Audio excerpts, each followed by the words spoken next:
Assalamualaikum warahmatullahi wabarakatuh. Halo pemirsa cerita inspiratif dimanapun Anda berada. Salam sejahtera untuk kita semuanya.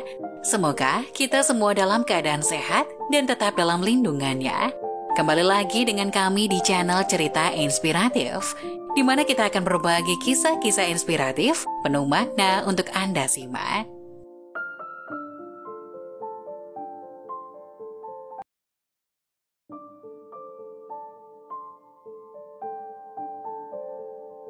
Penyebab jenazah ini dicabik-cabik malaikat. Ada berbagai macam siksaan yang telah Allah Subhanahu wa Ta'ala siapkan bagi orang-orang yang berdosa dan tidak mau bertobat. Siksaan itu disesuaikan dengan perilaku buruknya di dunia. Salah satu siksaan yang akan diperoleh oleh jenazah pendosa adalah dicabik oleh malaikat. Lantas dosa apa yang membuatnya dicabik? Hal ini dapat kita ketahui dari kisah yang diceritakan oleh Umar bin Abdul Aziz. Suatu saat, Umar sedang mengurusi salah satu seorang jenazah kerabatnya yang bernama Fatih. Ia ikut memandikan, mengafani, dan mensolatinya. Ia juga ikut dalam membawa jenazah menuju pemakaman umum. Tidak membutuhkan waktu lama untuk sampai ke pemakaman itu, jenazah itu pun segera dimakamkan dan kemudian orang yang melayat pun meninggalkan kuburnya. Begitu juga dengan Umar yang meninggalkan makam itu. Beberapa langkah ia menjauh dari pemakaman, ia pun mendengar suara dari dalam makam yang baru diurusnya itu.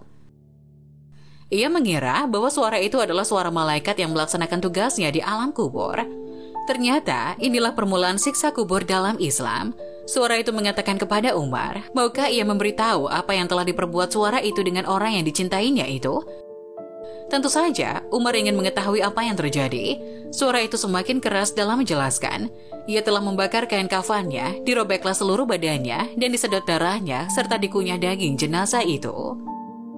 Lalu suara itu kembali bertanya kepada Umar, maukah ia tahu apa yang diperbuat malaikat kepada anggota badan si jenazah? Umar pun makin penasaran apa yang terjadi dengan anggota badan si jenazah. Suara itu menjelaskan bahwa malaikat telah mencabut dagingnya satu persatu dari kedua telapak tangannya, kemudian dari tangan ke lengan dan dari lengan ke pundak, serta dicabutlah lutut dari betisnya dan betis ke telapak kakinya. Suara itu terdengar sungguh menyeramkan. Setelah itu, Umar yang bertanya apa yang dilakukan sejenazah hingga ia mendapatkan siksa kubur yang begitu pedih.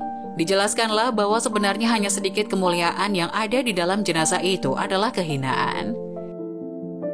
Pemuda itu telah larut dalam kenikmatan dunia yang semu sampai-sampai melupakan Allah Subhanahu wa Ta'ala. Ia telah lalai dengan kewajibannya, sholat. Begitu mendengar semua itu, Umar pun menangis. Ia kemudian merenung dan mengimbau pada orang-orang yang masih hidup untuk meningkatkan ibadah pada Allah, baik secara kuantitasnya maupun kualitasnya. Beberapa ibadah yang harus kita lakukan adalah melaksanakan sholat, berpuasa, zakat, dan masih banyak lagi. Setelah itu, Umar menjadi semakin rajin dalam mengingatkan semua umat Islam mengenai siksa kubur. Setelah itu, Umar menjadi semakin rajin dalam mengingatkan sesama umat Islam mengenai siksa kubur setelah pemakaman dan hakikat kesenangan dunia yang sering kali menipu kita dan menjauhkan diri pada Allah. Dalam salah satu dakwahnya, Umar menjelaskan bahwa celakalah mereka yang tertipu oleh kenikmatan dunia. Di alam kubur tidak ada siang dan malam, tertutup kesempatan untuknya berawal.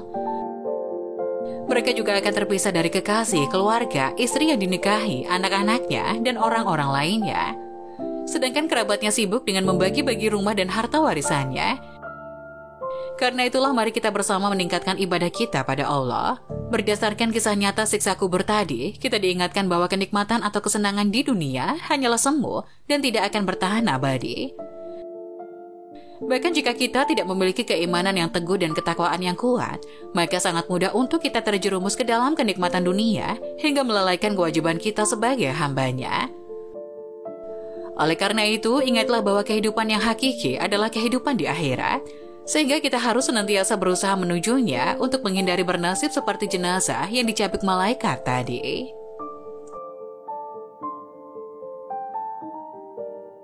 Nah, bagaimana menurut kalian? Jangan lupa tulis pendapat kalian di kolom komentar ya.